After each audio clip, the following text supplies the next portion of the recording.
This is Barbara Gone-Mueller, and I am talking to Harold W. Becker. We've been having such a good conversation. I thought, I don't want to waste all of our time, just waste, that's not the right word, but take our time to really get to know each other. And I'm learning so much about this Harold W. Becker.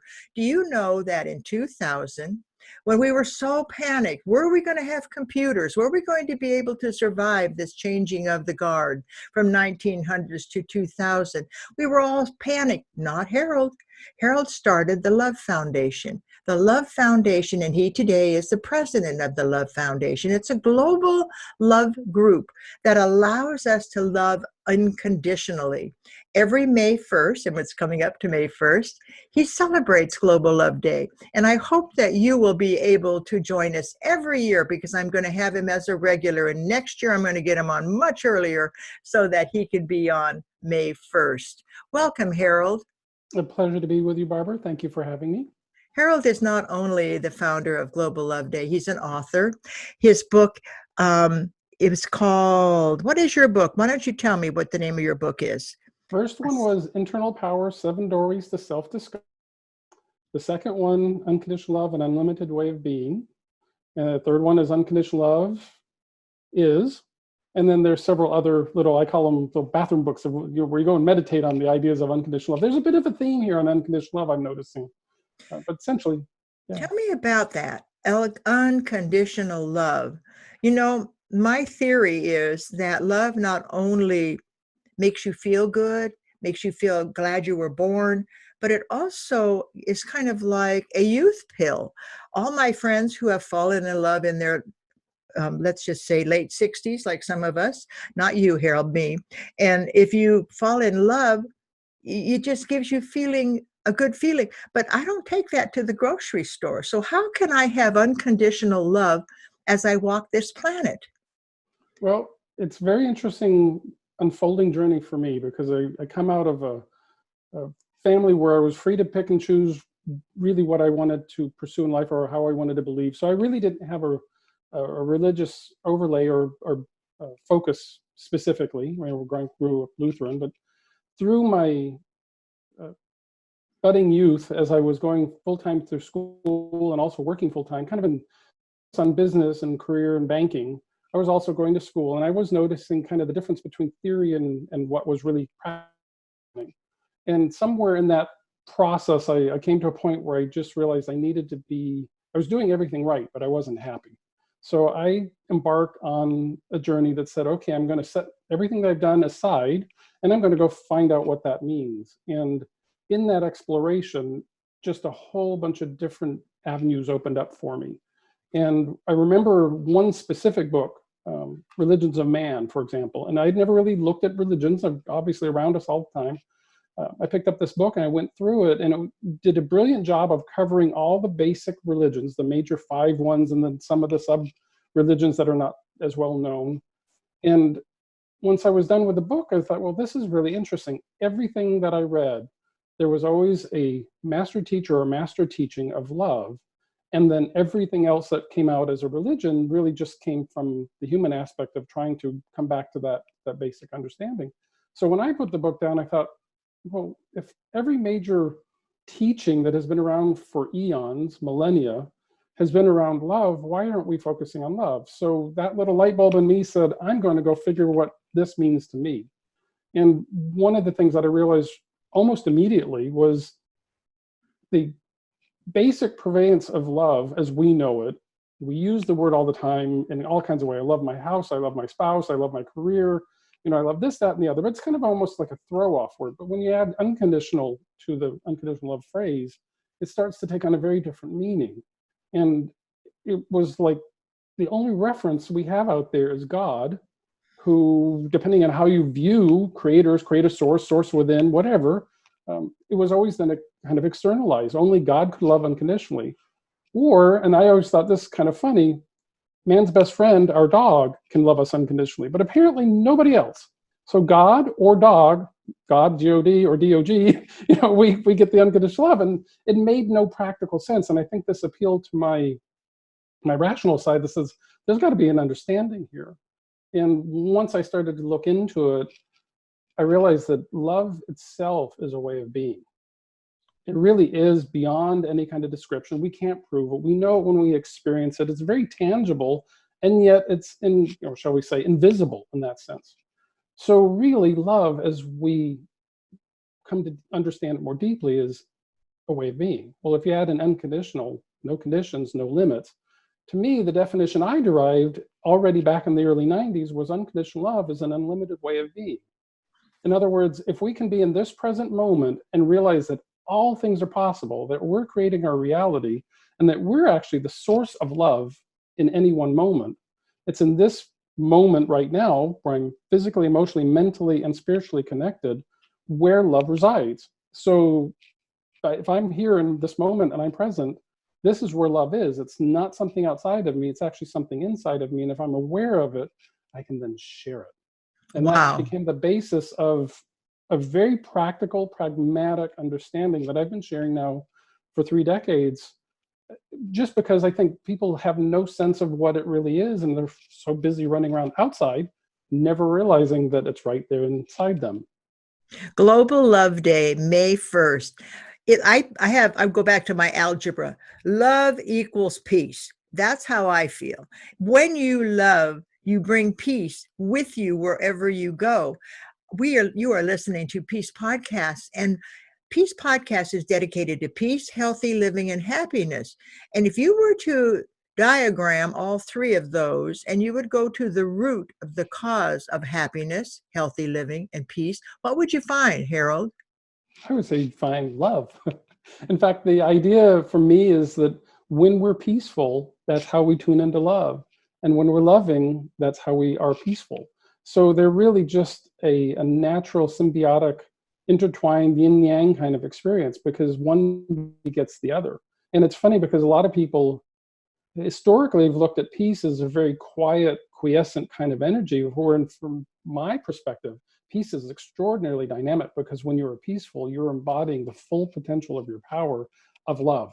So peace and love are total reflections or intertwinings of each other. And that's why one begets the other, begets the other, begets the other. It's like a wonderful circle, a circle Yes. of love. You were talking about Pathways to Peace earlier and the foundation of Global Love Day. And I realized how many years I have believed that love was the answer. Love is the answer to so many of our world problems. I can talk about the elder in Peru, and she said, if I were running the world, I would run it with love and a strong hand. That doesn't mean that people can get away with things. It means that we would love to all be healthy, happy, and, as I said, peaceful. And so, talk a little bit about Global Love Day. I know you have 3 books, and I can hardly wait. I don't think I have your book, 7 Doorways to Self-Discovery. That's fascinating. Do you think that as you have uncovered this love approach to life, that you've discovered more about yourself? Absolutely, that's what actually began this journey. And boy, I never intended to do any of the things that I'm doing. Back in the '80s, when I thought I'd be continuously banker, have these, the natural stable career, and I went off in a completely different direction. Internal power, love, is our internal power. But I wrote the first book from the premise of the various things that I was looking at. And the very first doorway is choice. And up until that moment where I started to unfurl these awarenesses, I wasn't choice. We all talk about how on the planet, freedom and free, all these types of things, but we really don't understand that a true freedom is the way we think and feel. So the first choice is to be aware of my thoughts and feelings. And by being able to be aware of it, I can make changes. So I can choose a different thought and a different feeling. That was the cornerstone. And in that particular book, it goes through positive thinking, creativity, variety of other doorways that you can go and explore. But the last doorway was a double doorway, and it was unconditional love. So already in that beginning premise, I was understanding that unconditional love is a choice.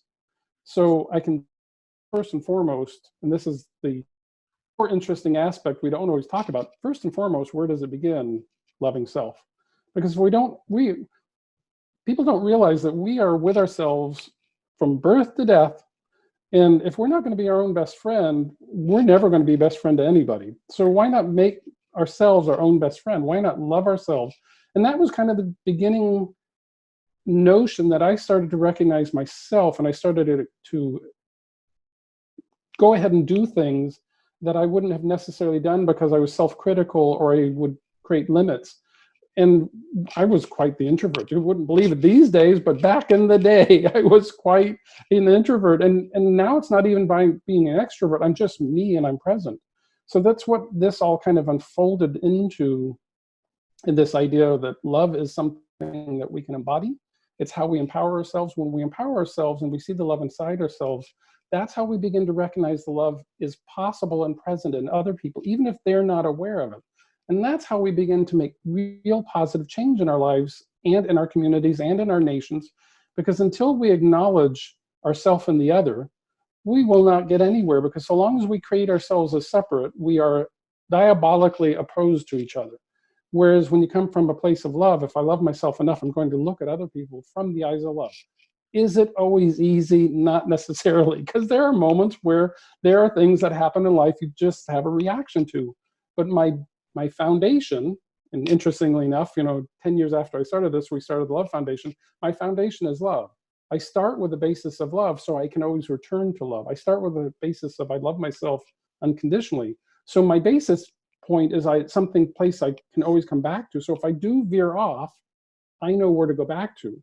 And because I'm not then always seeking outside myself, I'm coming back to myself. So I have learned to be my own best friend. And of course, as a result, it's so much easier to walk in this world being an example of love, because I realize where it's coming from. I'm not looking for somebody else to give it to me. I have it within. So then it's my joy and my responsibility what to do with it. There's For me, two share things it. that I'm watching you that I love. I love your smile and I love your joy. It seems like when you are unconditionally in love with yourself, that joy is a contagious kind of a way of being, that people want to be with you. They look forward to being with you. But also, I think I was going to go back to something Jack Canfield said in a seminar. Jack Canfield, Chicken Soup for the Soul fellow. He said, you have to love yourself first. And that's where everything begins. And he said, I don't know if I loved myself, so I would look in the mirror and say, I love you. And then Two of us, we've all done that. yeah. And he would just say, I love you. And then I remember him saying that one day after about a week of this, he ran downstairs to his wife and said, honey, I have a crush on myself. And so that's kind of where you have to begin. Love yourself. You're going to be silly. You're going to be happy. You're going to be sad. You're going to have things that aren't perfect. Bernie Siegel, my dearest friend, wrote me the other day and he said, life is up and down, up and down. But when you love your life, you can handle anything. You just have to sit and be calm with it. I think that's where you discovered your love foundation. You said you weren't happy at the bank. You needed to step aside and get quiet, and you did your research, and then all of a sudden you realized what you were doing is looking for love, and you started the Love Foundation. Am I right? In a way, I mean, it was a process over a decade of writing the first books, which, by the way, Bernie Siegel actually endorsed my very first book back in 1993. So we're good friends with Bernie too. Uh, I'll tell him And you said, hey. and energetically, it was an evolution. The Love Foundation sprang out as a way for us to grow what we were sharing in a way that for people that couldn't afford or something, we could create another avenue to present the material. But in fact, it was also an extension of kind of going from what we had been doing. It really is. People don't understand that it sounds selfish when we talk about just be happy, and just because, if you're not coming from that space, it's oftentimes difficult. But it's actually the most selfless act, because if we can be selfish enough to love ourselves and really tune into ourselves, only from that place can we create real effective compassion and real effective joy and really inspire people. I mean, we can't get sick enough to help a sick person. We can't get hungry enough to feed a person. We have to come from a place of empowerment. And it's kind of my realization over all these many years that what we're lacking is love on the planet. And through that love is self-empowerment. And through self-empowerment, which is why we do Global Love Day, it's a consciousness shift. Because when you come from love, when you realize love is the answer, the problems disappear because you start coming from the point of solution. And most people, and I too, have been much of my life, and there's still times where we become problem focused. Well, you cannot solve the problem at the level it's created. So you have to go to a level that is higher than that, bigger than that, broader than that. And for me, when I get quiet and I tune into love, when I become love, that's when the solutions show up. And they much of my last 30 years have been just that, kind of tuned in, going directions I never would have gone had I just followed the logical path. So Wow. I've done very daring, others would say daring things, but in fact, all I was really doing was following my own inner guidance, my own inner insight, my own inner love, and saying, well, why can't we do this? What would happen if we tried this? And as you see now, Global Love Day, 17 years later, 700 proclamations from governors, mayors, and councils throughout the United States and Canada and beyond, even His Holiness the Dalai Lama.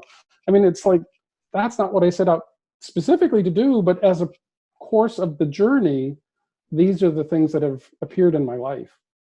I hope as you listen to Harold W. Becker, Wecker, I really want you to realize that this man has the potential to get you into your love, get you into your love. If you're not sure, listen, what is your website? Why don't you tell us that so they can go find it?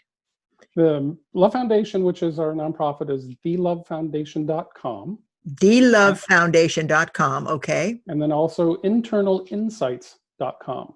Okay. And I see it right here, www.internalinsights.com. Great. Harold is a person who didn't just fall in love. He searched for it. He searched for the answer to bring happiness to himself. And I know we're all searchers. I think that's why we were born. They say that when we're born out of love and we're born perfect, but then we're deprogrammed throughout the years. So it's a little bit of a struggle sometimes to get back to love. Have you found that to be the case? It's really why I embarked on doing this, because when I started to find all these very practical, pragmatic, useful understandings, I looked out in the world and I didn't find any real basis of understanding that I could read from somebody to guide me. So I just started to put it together, and beautiful things. Bernie Siegel's work, beautiful. John Bradshaw's work, inner child work, was beautiful, but they were all separate, fragmented focuses. And I said, well, we've got to pull up all together, because it's only when you see the whole picture together, or a bigger picture, do things start to make sense. So that became the reason why I started to embark on sharing just practical insights. So anything I share, for example, it's something I've practiced myself. I would not share it unless I've done it myself and live it. So for me, it's like, this is 24/7. This is who I am. This is what I am. This is who I'm becoming. And I am becoming. It's always a journey of becoming. There's no beginning, no end. But what I'm doing is I'm expanding my consciousness, and every day affords new opportunities to realize, oh, there's a limitation, or there's a judgment, there's a criticism. But it's like, because I come from this basis of love, I'm like, okay, I acknowledge you, and now I let you go. That's not how I choose to see the world. Back to choice. And it takes work. And work isn't quite the right word either. It takes diligent self-awareness. However, that said, and that sounds for many people like an overwhelming, that sounds hard work. It's actually much harder, in my estimation, to live in fear, live in doubt, live in worry, live in guilt, live in shame, live in all these obnoxious separatist views. Well, it makes you sick too. Yes, absolutely. Brings in dis-ease. You haven't even been to a doctor in how many years did you say? 30. Here you go. Look at this healthy fellow. I think love is good for your skin too. And if you love, that's what our purpose is. I'm reading a book called Living with Joy. And I think this is you living with love. So now it's like you live with it, and it allows you to have that personal power that everybody said, what's going on with you? Why are you looking so good today? Well, it's because I love myself and I love you. And, I say that to people on the end of a phone call. I say, I love you. And now they're starting to say it back. In the beginning, it was like, thank you. They didn't know how to respond to love. And so I have to practice love, love, love. And I just love the Beatles songs. all their songs about love. I think they really got it. And I Yeah. think Harold also has gotten it. You Thank you. are so lucky to be listening to Harold W. Becker, Becker. His website that I love the most is thelovefoundation.com. Now, Harold is celebrating the 20th anniversary of Love Foundation, and he is going to celebrate it on May 1st. But to me, that's just a day when he started it. To me, love is every day. Now there are times, and I go with my pain. If I'm in pain, I'll just go right down there and handle it. But then I bounce back. There's a resilience factor that you get equipped with when you love. There's a resilience. You can say, I got that.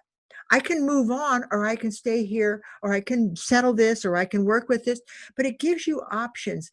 I'll just tell you a quick story because love saved my husband's life. Love and happiness, because he was upstairs as a French resistor when the Nazis came to arrest him, and he said, here I am, 18 years old, and the Germans are here to arrest me. I must be something.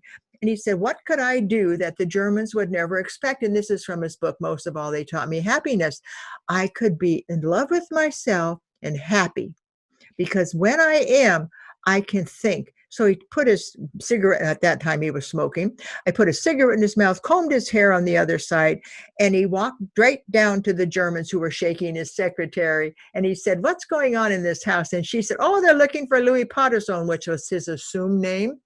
And he said, oh, I saw him on the 4th floor. The Germans walked upstairs and he walked out to freedom, to live 88 years working 40 years for the United Nations.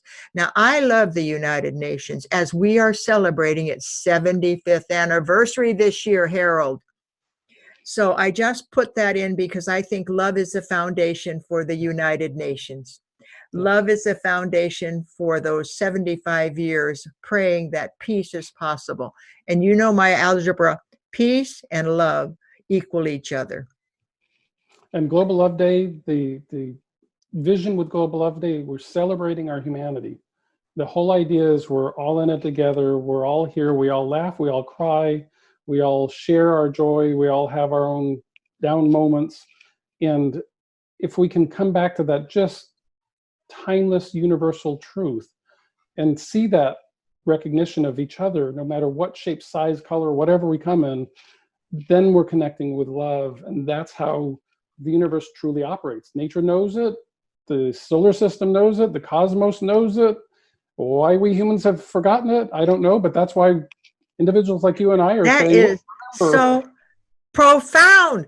Global Love Day, celebrating humanity. That is just so beautiful. Did I leave a word out? no, celebrating our humanity. And well, the other part of the phrase, love begins with me. Global Love Day, celebrating our humanity, and love begins with me. If that's not a mantra that we should put on a t-shirt, you have t-shirts? We have t-shirts? I want two. We have Harold Becker here, a visionary, a person. In fact, I was talking to the Visioneers, and they asked me to nominate you to become a Visioneer.